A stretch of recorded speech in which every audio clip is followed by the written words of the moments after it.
Je me suis longtemps demandé pourquoi je galérais autant avec l'argent. Pourquoi j'avais du mal à en gagner de manière stable. Pourquoi j'avais du mal à le dépenser. Et j'ai découvert que je m'auto-sabotais. Et je m'en rendais même pas compte. Peut-être que toi aussi tu ressens cette peur de mal faire avec l'argent. Ce doute permanent au moment de dépenser. Cette angoisse dès que tu regardes ton compte en banque. Je veux gagner plus d'argent. Mais comment gagner plus d'argent alors que j'ai déjà du mal à gérer ce que j'ai actuellement? Le problème, c'est que c'est pas juste l'argent. Le vrai problème, c'est ce qu'il représente. Et tout ça, je le comprends seulement maintenant. Je m'appelle Stéphanie et j'ai décidé de sortir du déni et de libérer ma créativité pour créer une vie et un business alignés. Je documente tout sur cette chaîne, mes prises de conscience, mes découvertes, mes réflexions. Aujourd'hui, dans cette vidéo, je te partage pourquoi j'ai rejeté l'argent sans le savoir, comment j'ai confondu amour et argent, comment j'ai réussi à prendre conscience de toute cette situation et ce que ça change concrètement dans ma façon de créer de la valeur.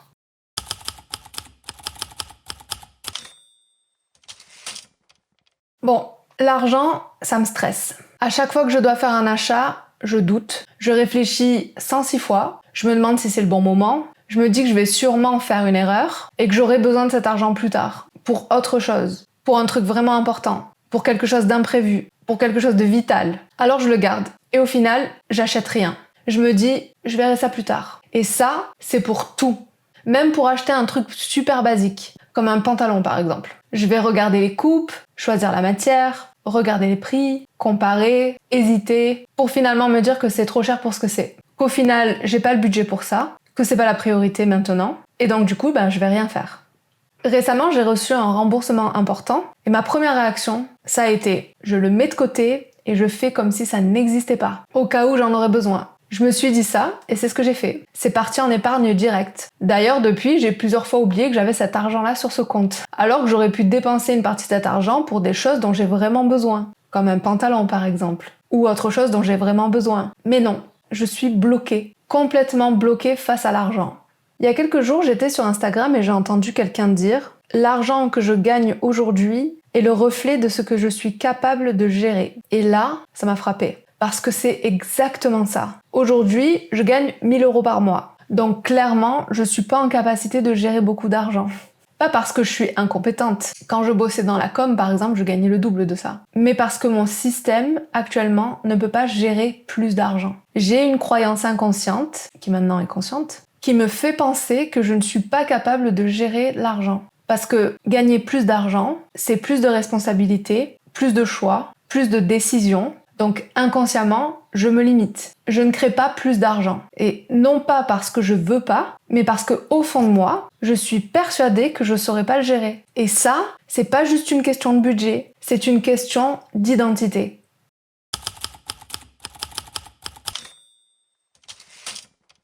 Je suis pas née avec ce rapport à l'argent. Je l'ai appris. Dans ma famille, du côté de ma mère, on parle très peu d'argent. Il y a comme une forme de pudeur. On dit pas combien on gagne, on parle pas de ce qu'on dépense, on vit plutôt modestement, voire dans la restriction. On garde les choses le plus longtemps possible, on répare plusieurs fois les choses, on épargne pour les au cas où, on achète que le nécessaire. Il y a très peu de dépenses pour se faire plaisir ou pour se faire une folie. On se fait surtout plaisir autour de la table et en famille, pas dans les magasins. L'argent, il est plutôt invisible. Personne roule sur l'or vraiment, mais il y a toujours de l'argent. Et si on le dépense pas pour des choses dont on a vraiment besoin, on le garde, pour le au cas où. Et puis il y a la famille du côté de mon père, l'exact opposé. Chez lui, l'argent est partout. C'est visible, c'est exposé, c'est un marqueur social. On achète pour montrer, on change tout le temps, déco, vêtements, bijoux. Et plus c'est neuf,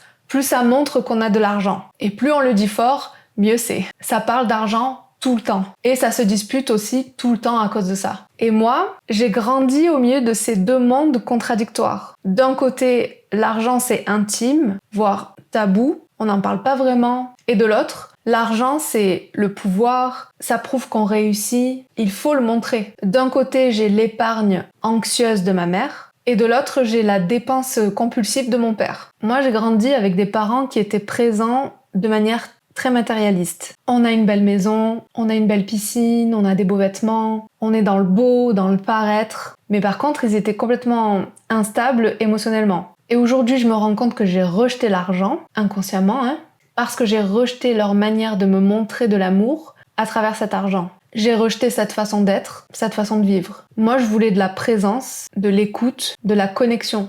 Pas un billet, pas un vêtement. Et comme je voulais autre chose que ce qu'ils étaient en capacité de me donner, j'ai rejeté l'argent. J'ai même diabolisé l'argent. J'ai rejeté ce rapport matérialiste à la vie. Je me suis coupée de l'idée que l'argent pouvait être une forme saine de soutien, que ça pouvait être un réel outil et pas un substitut. Et pire, je me suis aussi coupée de l'idée que je pouvais le créer librement.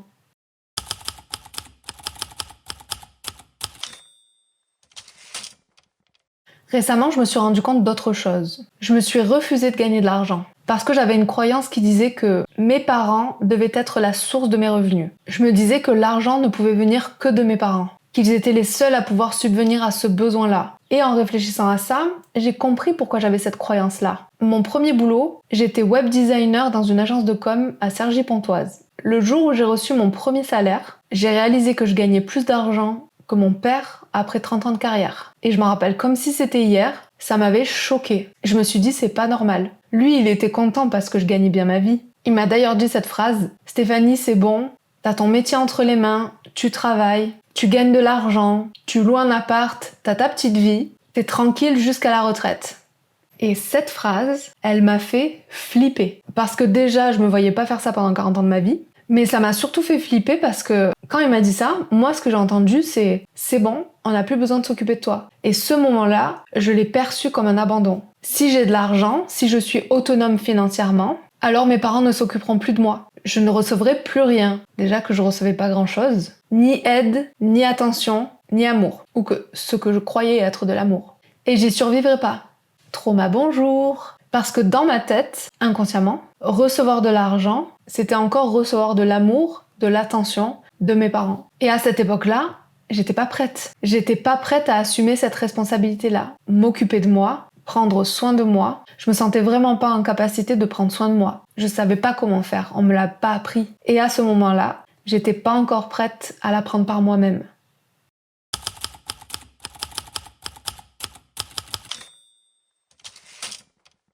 La semaine dernière, je vous ai expliqué pourquoi j'avais pris la décision de quitter mon travail dans cette vidéo. Et c'est toujours prévu, mais ce qui n'était pas prévu, c'était la réapparition d'un autre schéma lié à tout ça. Quand j'ai pris ma décision, je me suis dit, ok, je le fais correctement. Je continue à travailler tout en cherchant quelque chose d'autre à côté. Et dès que j'ai quelque chose d'autre, je pose ma démission, je fais mon préavis et je quitte mon travail et j'enchaîne. Comme ça, j'ai pas d'interruption de salaire. Sauf que la semaine dernière, je suis rentrée du boulot, j'étais déter.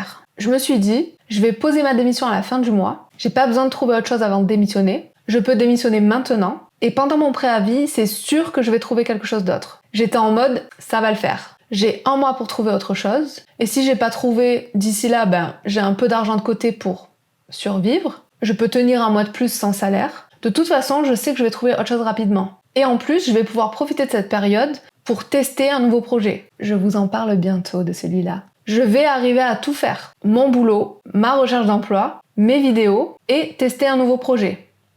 Je me suis dit, au pire, on retombe sur un seul salaire comme avant. C'est pas un problème. Alors je suis rentrée toute déter du travail et j'ai fait part de mon plan à ma copine. Sauf que ma copine, elle m'a vu arriver de loin, de très loin. Avec mon déni, avec ma fuite, et elle m'a dit non, on retombe pas sur un seul salaire. Et je comprends pourquoi. Moi aussi j'y ai pris goût. C'est tellement mieux à 2 salaires en vrai. Et j'ai très mal réagi. Je me suis sentie abandonnée, pas soutenue, coincée dans une situation dont je pouvais pas sortir. J'ai senti la résistance en moi qui a commencé à monter, mais dès que j'ai commencé à me calmer et à réfléchir un peu sur cette situation, j'ai pris un peu de recul et j'ai compris ce qui venait de se passer. J'ai compris que cette situation me force à prendre ma responsabilité. C'est fini les plans B, c'est fini les échappatoires, c'est fini d'attendre inconsciemment que l'argent vienne de mes parents. C'est fini d'attendre qu'ils subviennent à mes besoins. Ils en sont pas capables et ils en seront jamais capables. Donc à partir de maintenant, je prends mes responsabilités. C'est moi qui crée mon argent. Et il n'y aura pas de retour en arrière. Et j'ai eu de la colère, beaucoup de colère. Et pas contre ma copine, même si cette partie de moi l'a considérée comme une ennemie pendant quelques jours. Pas contre le job, mais contre moi. contre le fait d'être encore là, à faire ça, à travailler dans un environnement comme ça, et d'être obligée de faire un truc que j'ai pas envie de faire ou que j'ai plus envie de faire, et de pas être en capacité de créer plus que ça. J'étais en colère parce que je sais qu'un autre chemin est possible, mais j'arrive pas encore à le prendre. Pour l'instant, je sais pas faire autrement encore. J'y arrive presque, puisque je suis en train d'apprendre à créer une activité. C'est pourquoi il n'y aura pas de retour en arrière. Je sais que je peux faire autrement, et je suis en train d'apprendre à le faire. Et ça, c'est ok.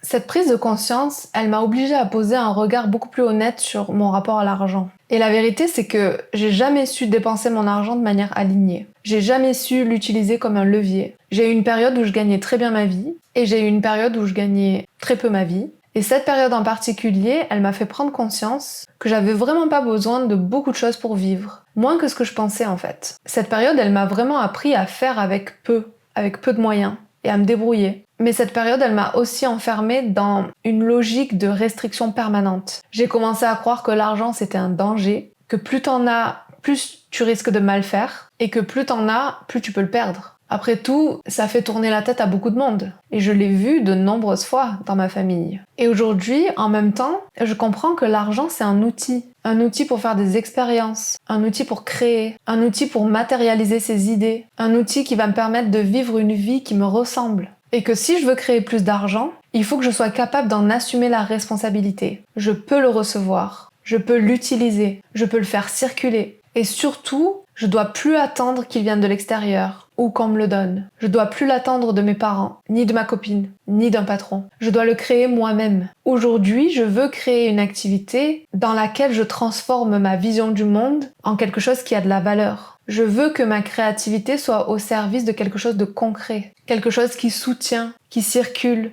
qui élève. Et ça commence là, maintenant. Et je sais que ça va prendre du temps. Je sais que je vais avoir encore des résistances, que je vais avoir peur sur des choses, que je vais encore douter. Mais maintenant, je le vois. Je vois les mécanismes. Je peux les nommer. Je peux comprendre d'où ils viennent et pourquoi ils se sont installés. Et à partir de ça, ce qui est très puissant, je peux faire des choix différents. L'argent, c'est aussi un révélateur. Il révèle ce qu'on croit mériter. Il révèle notre capacité à recevoir. Il révèle notre degré de souveraineté. Et je suis prête à prendre ma place. Pas pour prouver, pas pour accumuler, mais pour créer. Alors dis-moi en commentaire, est-ce que toi aussi, t'as remarqué des croyances ou des blocages dans ton rapport à l'argent? Et qu'est-ce que tout ça, ça te révèle sur ta manière de te positionner face à la vie, face à la création et à la liberté? Et si tu veux continuer à explorer ces sujets, la conscience, la créativité, la souveraineté, c'est exactement ce que je documente sur cette chaîne. Alors abonne-toi et on se retrouvera la semaine prochaine.